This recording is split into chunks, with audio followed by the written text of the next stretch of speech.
Bienvenue sur Avant j'étais prof, le podcast des enseignantes et enseignants qui ont osé la reconversion. Chaque jour, jusqu'à Noël, je vous invite à découvrir une nouvelle histoire de prof-casteur ou de prof-casteuse. Vous savez, ces profs passionnés qui ont osé se lancer dans l'aventure du podcast. Inspirants, créatifs et souvent surprenants, leurs récits montrent que nos compétences de prof brillent bien au-delà de la salle de classe. Alors installez-vous confortablement et ouvrez sans plus attendre une nouvelle case de ce calendrier de l'Avent.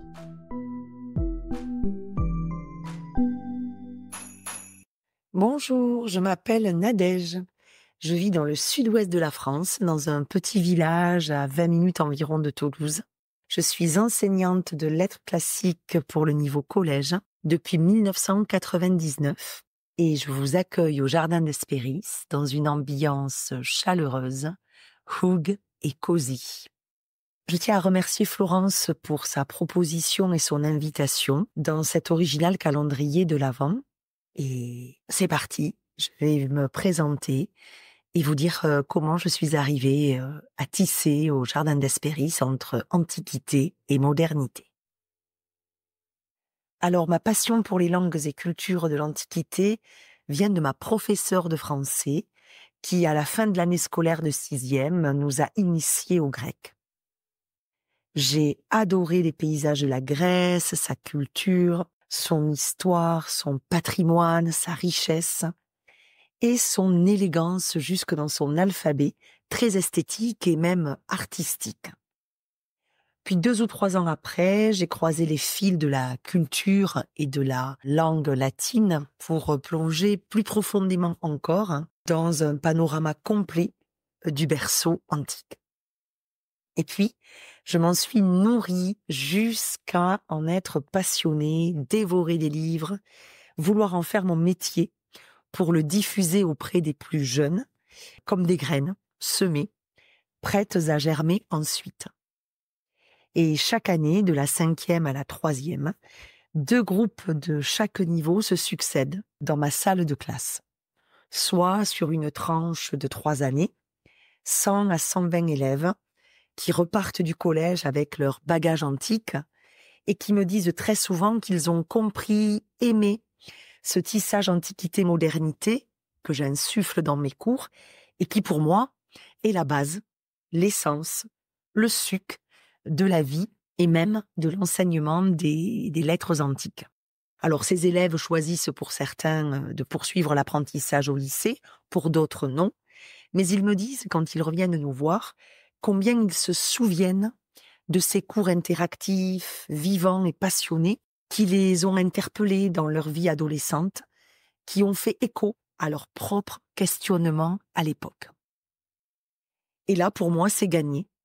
La graine a été semée, elle va vivre, se développer et germer. Les années se succèdent et puis, à l'époque du confinement, a germé l'idée de pousser les murs, un besoin de m'oxygéner et d'aller au-delà de la salle de classe et du collège. J'ai eu l'opportunité de participer à une formation sur les archétypes féminins que proposait Alexandra Frida Marty dans le cadre des Moon Sisters, et elle m'a offert la possibilité de porter ma voix par des audios intégrés à la formation sur des divinités antiques que je reliais aux archétypes selon la roue de l'année. Et c'était parti. Je me déployais, je diffusais, je semais et je m'éclatais, quoi. Je trouvais un prolongement nourricier à l'enseignement pratiqué de façon plus traditionnelle.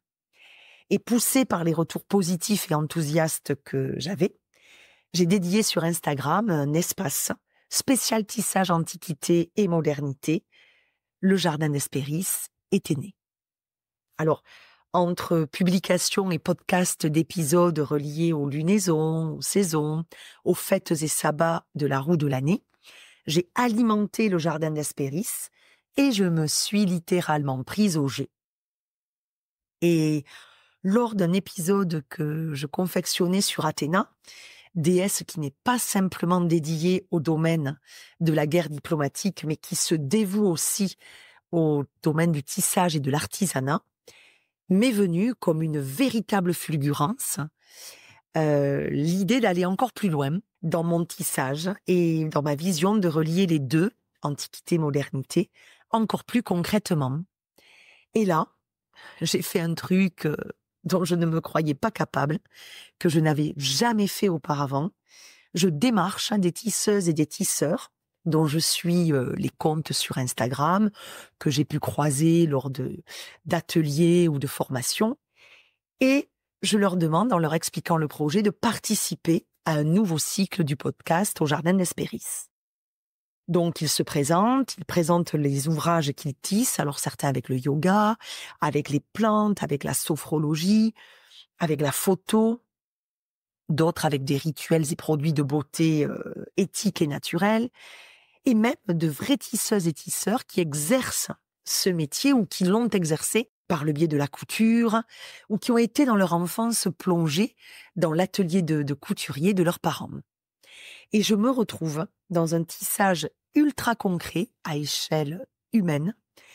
Je leur trouve des points communs avec des attributions, des caractéristiques de divinité qui pourraient tout à fait être leur divinité phare, comme une divinité guide, éclaireuse. Je noue des relations, des auditeurs se mettent en relation aussi avec les tisseuses et tisseurs invités au jardin. Je croise mes fils et mes couleurs aux leurs et je suis dans une activité effrénée en parallèle de mon métier, qui bien sûr continue. C'est une activité très chronophage qui me demande de l'organisation et de la logistique, mais je suis à fond, épanouie, passionnée. Et de là, certains auditeurs du podcast ou même des personnes invitées au jardin me demandent des précisions sur telle ou telle divinité qu'ils ressentent profondément en eux comme un appel pour en connaître un peu plus sur la divinité qui a résonné en eux. Et nouvelle fulgurance qui me vient, je propose des coffrets dédiés à la divinité qu'ils choisissent et je tisse dans le contenu de ces coffrets, avec la mythologie bien sûr, avec la culture antique, avec la place que la divinité occupait dans la société à cette époque. Et j'y insère des plantes, des infusions, des pierres, des soins naturels, des bougies, le tout artisanal, local, éthique. J'y glisse aussi des pratiques pour lier avec les fonctions de la divinité. J'y sème des extraits traduits pour être au plus près du berceau grec ou latin. Et j'indique des bibliographies pour approfondir le sujet.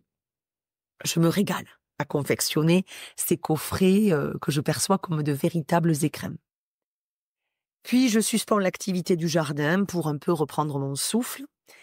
Et dans le silence de ce jardin qui dort, me vient une autre idée, celle des feuillets saisonniers, nouveau cycle en fait de podcast qui est composé d'épisodes plus courts, avec une divinité au cœur de l'épisode, une divinité saisonnière, qui est reliée au moment où l'épisode paraît. Et de nouveau, je me régale et je me dis, pourquoi pas un jour coudre ces feuillets les uns aux autres pour en faire un recueil qui pourra être utile au fil des saisons et de l'année, pour tisser concrètement et sensoriellement avec la divinité qui nous appelle à tel moment de l'année. J'ai également proposé au printemps dernier, par le biais de 3 ateliers Zoom, une trilogie printanière sur les divinités qui étaient liées au renouveau, à l'éclosion, à l'inspiration. Ces ateliers portaient sur Artémis, Aphrodite et les Muses, illustrant le tissage antiquité-modernité que je pratique au Jardin d'Hespéris. Ça m'a rappelé une trilogie que nous avions proposée. Une amie sophrologue qui avait été invitée au jardin, Valérie Duvernay, nous avions proposé cette trilogie d'automne et d'hiver qui s'était appelée le Jardin des Muses et qui se déroulait d'octobre à décembre. Et on avait relié ces pratiques de relaxation et de sophrologie à ce que je pouvais dire sur les divinités de la saison. Et nous avions choisi Déméter, Hécate et Vesta. Voilà ce que le Jardin d'Hespéris a proposé et continue de proposer sous des formats divers. Et vous pouvez bien sûr, avec grand plaisir, vous y rendre sur cette page Instagram du Jardin d'Hespéris, y retrouver des épisodes plus anciens qui présentent des divinités selon la saison et le moment de l'année. Vous pouvez retrouver des épisodes avec des tisseuses ou des tisseurs, alors selon le domaine qui peut vous attirer, selon aussi ce que pratiquez ou pratique toujours cet invité. Et vous pouvez aussi vous rendre au jardin pour retrouver des feuillets saisonniers, date de l'an dernier.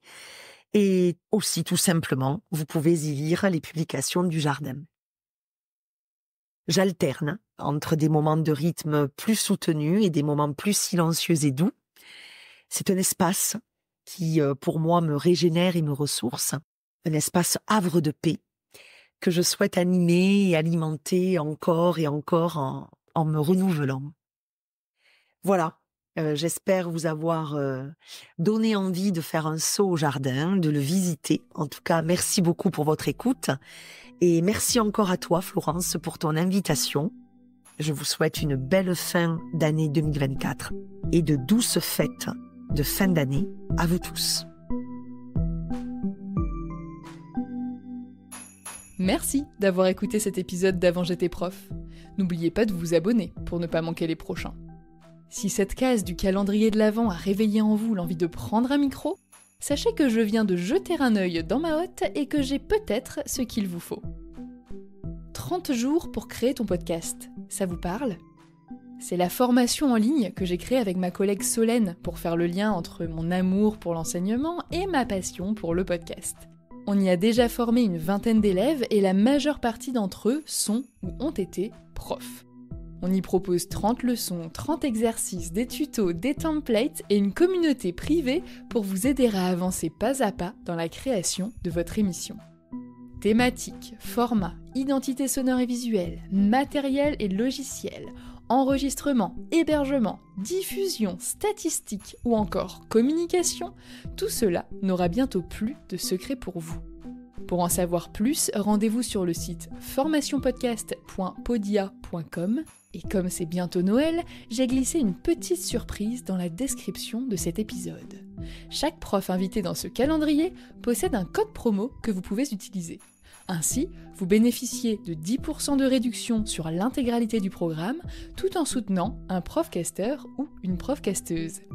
L'accès au programme est illimité, mais le code promo, lui, disparaîtra à peu près en même temps que vos bonnes résolutions, c'est-à-dire au 31 janvier. En attendant, prenez soin de vous, profitez des fêtes et rendez-vous demain matin pour ouvrir une nouvelle case de votre calendrier de l'Avent.